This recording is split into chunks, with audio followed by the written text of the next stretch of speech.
Hey everybody, it's Party Elite with another episode of Total Breakdown. Today's battle pits the Vampire Counts led by SmallBoss against Bretonnia led by Ondjage. The Vampire Counts come in with a Red Duke in charge alongside a White King.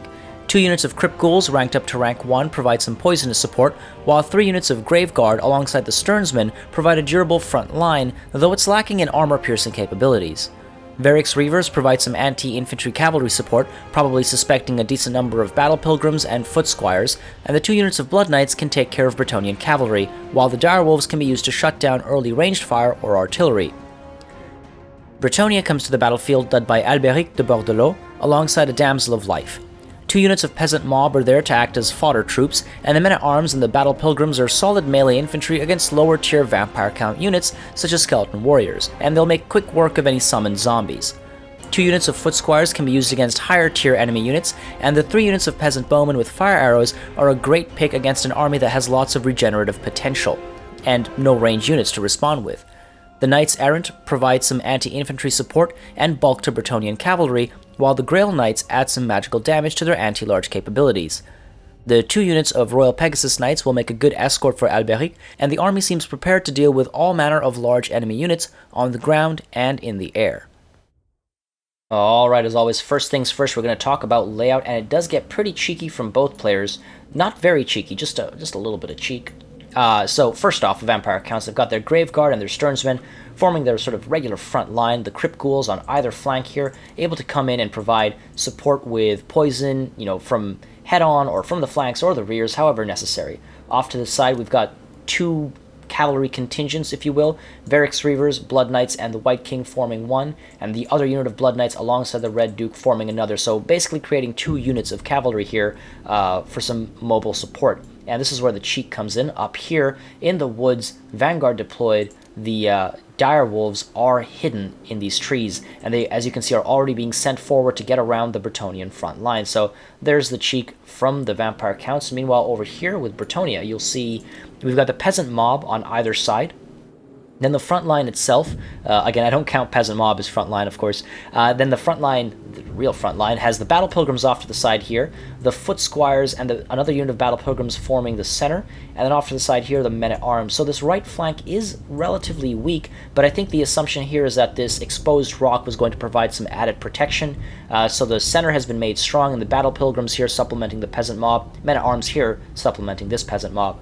Meanwhile, just behind that strong center, we've got the 3 units of Peasant Bowmen with fire arrows. Usually it's a good idea to keep them just a little bit apart in case some enemy large units come charging in, but I think the Peasant Mob could have been used to, intercept incoming large units. That may have been the thinking on keeping them on either flank, or of course we have these Knights Errant as well as the Grail Knights as well, able to respond to incoming charges.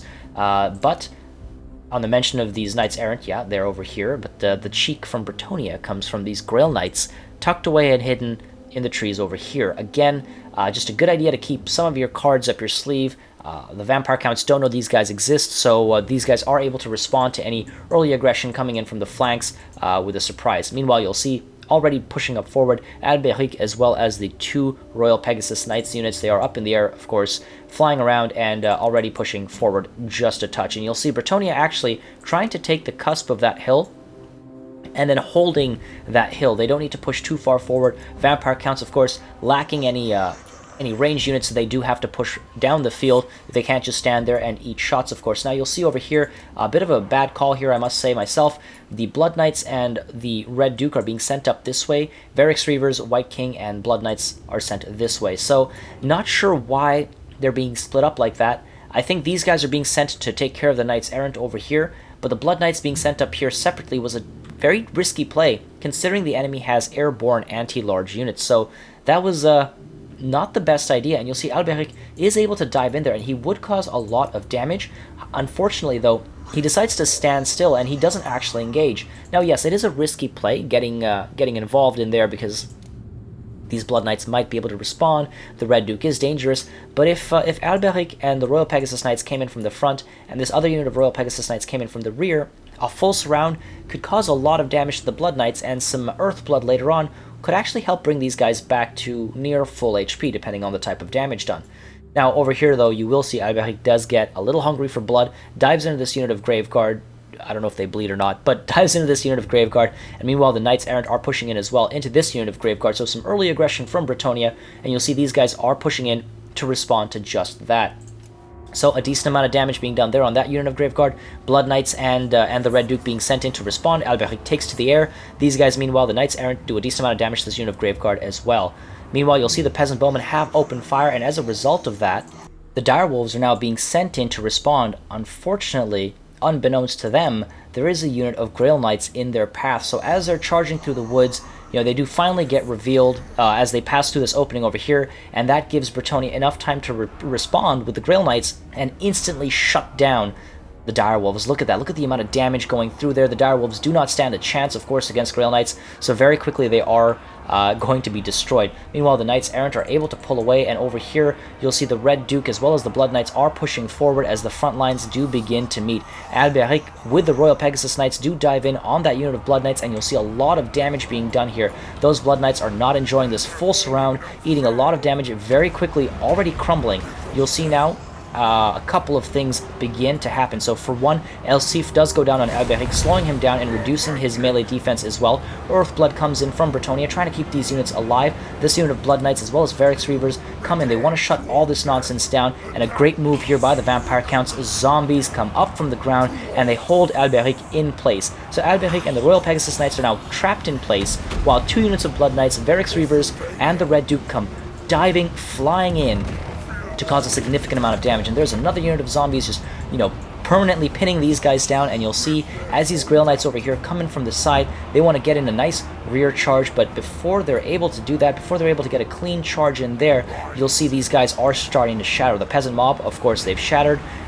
The two Royal Pegasus Knights here have given up. This unit of zombies is raised from the dead, shutting these Grail Knights down as well. Their charge gets completely interrupted, more or less, and you'll see here we've got one of the Royal Pegasus Knights has shattered, another unit of Royal Pegasus Knights is shattered, and Alberic de Bordelot finally able to get the hell out of there, takes to the air, but the amount of damage done on that right flank is seen from the Vampire Counts is intense.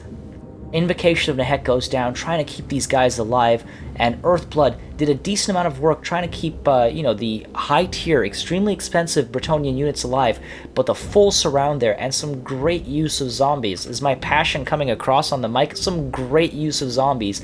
Just making sure Alberic and the two Royal Pegasus Knights aren't able to take to the air, making sure these Grail Knights aren't able to get a clear charge into the rear of these Blood Knights, and the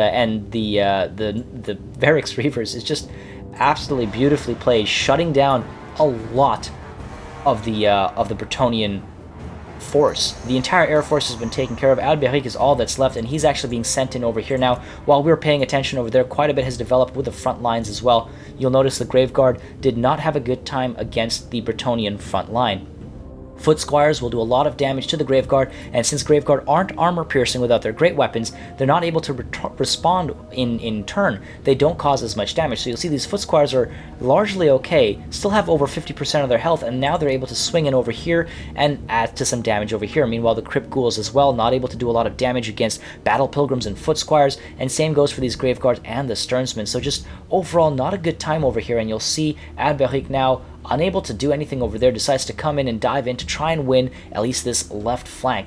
Meanwhile, the Peasant Bowmen, they open fire. They're trying to shoot down whatever they can. There's a lot of threat coming in from here, so they're opening fire on the Blood Knights, getting a decent amount of work done, and obviously it is frightening to see all this cavalry charging up the field. Over here, Alberic, you'll see, is doing a decent amount of work as well, shutting these guys down. The Grail Knights as well, pushing in, trying to take care of this left flank.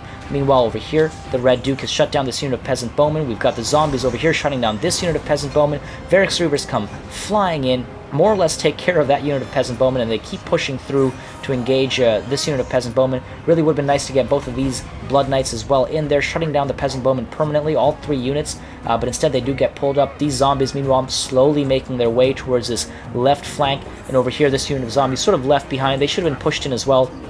They'd probably be dead before they reached anything, but it's a good idea to just keep your full army engaged, and you'll see over here the Blood Knights now dive in to try and finish off the Foot Squires and engage Alberic once again. These zombies come in, again, providing some support, coming in from the flank, bringing in their fear, and just a little bit of damage, but it's more about that morale damage that they're causing right now. Meanwhile, these Peasant Bowmen continue to open fire, I believe, at the Verix Reavers, it looks like, and that is a good call because they do have regeneration, so they will take some extra damage from the fire. And over here, the Blood Knights are having a hard time. They are taking a lot of damage from Alberic, because he is a heavy hitter. He does a lot of damage to large units, but Alberic does have to pull away. 2 units of Blood Knights and the Red Duke causing a lot of hurt, and of course using Foe Seeker to sort of poke his way out and finally taking to the air and getting some safety. Meanwhile, over here, these Foot Squires have shattered, and you'll see with that cavalry support, everything that was doing so well just moments earlier has decided it's time to leave. These Battle Pilgrims are on their way out, the Men-at-Arms, the Peasant Bowmen, everyone's on its way out. Now the Blood Knights are chasing down the Spellsinger of Life, or sorry, the Damsel of Life. Not a bad call, of course. You want to try and shut down Earthblood. Maybe should have been done a little bit earlier, but this was the opening. You'll see one Earthblood does go down on Alberic, trying to keep him alive, trying to make sure he's able to stick around and fight for longer. But that is, I mean, that's the end of the day for the Damsel of Life, taking a lot of damage there and probably out of Winds of Magic now. Peasant Bowmen continue to open fire now into this bulk of Sternsmen. Again, they do have regeneration, so that will cause some extra damage with the fire. And Alberic now here having to run away from these Blood Knights, trying to take to the air. Peasant Bowmen being sent into melee just to hold these guys back, so Alberic has the space he needs to take flight. He has his little runway to take to the air. Back here, you'll see these guys are starting to crumble. They're not having a good time. They're going to dive in and try to finish off the Damsel of Life, but it's all about the cavalry. Of course, the Peasant Bowmen don't stand a chance. Very quickly shut down over there, and now over here, the Knights Errant trying to dive into combat. Seems like they're being sent up here. They should have been allowed to mop up the units over here. If they'd been sent up against these Graveguard, finish them off really quickly, and then after these Sternsmen, would have done a decent amount of work, but unfortunately they're sent up here because yes, this is a high-threat situation. However, the Knights Errant aren't going to help Bretonnia over here as much as they could over here. Now, 1 unit of Blood Knights is taken care of, but we've got Verix Reavers and this unit of Blood Knights still there, willing to fight. Undeath Resurgent keeping these guys alive with that extra melee defense, of course, helping significantly, and the leadership boost making sure these guys don't start to crumble. You'll see here the Knights Errant very quickly made to shatter, and these Foot Squires, or these Battle Pilgrims, handful of them that are left, are trying to dive back into combat, and you'll see here the Blood Knights very close to death. They are crumbling. Alberic comes in, tries to take advantage of that. The Red Duke as well taking a lot of damage, so here, finally, the Vampire Counts are really on the back foot. The Graveguard and the Sternsmen trying to come in and provide some support. Meanwhile, back here, you'll see these guys are being pushed back into combat. The White King, who was off gallivanting in the middle of nowhere, is now being brought back into the fray, and you'll see the Graveguard now pushing further in against this unit of Men-at-Arms, trying to get them off the field. Meanwhile, Alberic is trying to, well, a little bit of indecision, could have dove in there to try and provide some support, but really this is not a good spot, so pulling back instead, needing to stay alive to provide some morale support, and you'll see these Battle Pilgrims and this unit of Men-at-Arms, they completely shattered. They do not want to stay and fight anymore. That is an extremely frightening, extremely threatening Vampire Count army. These guys now are pushing up this way, and you'll see those Blood Knights are just barely hanging in there, just barely alive. One good hit could probably take care of them, but of course is very frightening in case of a full surround, and a good move here by the Vampire Counts and by Bretonnia both. They are waiting. The Vampire Counts are forming up, and my guess is they're waiting for their Winds of Death to recharge, because they need some magical support right now. So they're waiting. They don't need to be too aggressive there. Of course, the Peasant Bowmen are a little frightening, but the Sternsmen and the Graveguard, they do have shields, so worst comes to worst, they will be able to protect themselves. Meanwhile, Bretonnia is forming up as well. They've got some Peasant Bowmen. They're not going to do too much. Battle Pilgrims will do a decent amount of work against the Graveguard, potentially. The Grail Knights can be used, if used effectively, can shut down Verix Reavers, and of course Alberic is also anti-large, and he's a massive flying unit, so he can do a decent amount of damage, but Alberic needs to be kept in this area to provide morale support. He can encourage nearby troops, and he definitely needs to do that. So the Vampire Count's just waiting, letting their Winds of Magic recharge, trying to bring the Blood Knights back into full morale, you know, securing their flanks, etc., because these guys are very close to crumbling, and one crumble could destroy them, and in comes the Invocation of Nehek, and I think that's what they were waiting for, because you'll see as the Peasant Bowmen open fire, at a good target. They're targeting the Blood Knights because they were so low on health, but the Invocation of Nehek is just helping them overpower that incoming fire. And you'll see, despite the incoming fire, they basically get taken up to maximum replenishable health. So good move there, waiting for the Invocation of Nehek, casting that, and now taking one more volley, I think finally realizing Invocation has gone down, and now pushing down the field en masse, trying to take care of Bretonnia. And this, of course, again, Alberic is unable to just leave the army behind. He needs to be there to provide encouragement, to provide that morale support. And you'll see Varix Reavers being sent over here away from, potentially away from Alberic, and then coming in from the side, ultimately against the peasant mob. Alberic does dive in to try and cause a little bit of damage. Graveguard lagging behind, of course, because they are just marching over. The Blood Knights and the Varix Reavers taking a decent amount of damage. You'll see here, Varix Reavers up against the Grail Knights. That's the ideal targeting for Bretonnia, but the Red Duke in there providing some support. Alberic takes to the air again, tries to dive in and cause a lot of damage, and you'll see he dives into the Red Duke, does a decent amount of work there. So good move, and over here Varix Reavers beginning to crumble, so they're losing their health very quickly, and here as well the Blood Knights very close to crumbling too. White King still alive, still able to cause a decent amount of damage, but the Foot Squires there shatter. These guys back here, the peasant mob, of course, quick to shatter, and a full shatter and a Pyrrhic victory for the Vampire Counts. The composition for the Vampire Counts looked like it would have a very hard time defeating Bretonnia, and it did, to be honest. They took a lot of losses, but at the end of the day, some great use of magic and morale damage won the day. The Blood Knights and Varix Reavers were very well managed, and bringing the zombies in to provide morale damage and to clog in Bretonnian cavalry was absolutely beautiful. It was an interesting call, and it worked very well. As always, guys, make sure you subscribe to this channel for more Total War content, and keep sending in your battle replays. I'm always looking for more. It's great to highlight some competitive battles and some interesting fights, and it's nice to see more battles from the community. It's a great way to learn, I think. Thank you very much for watching, and I'll see you on the battlefield.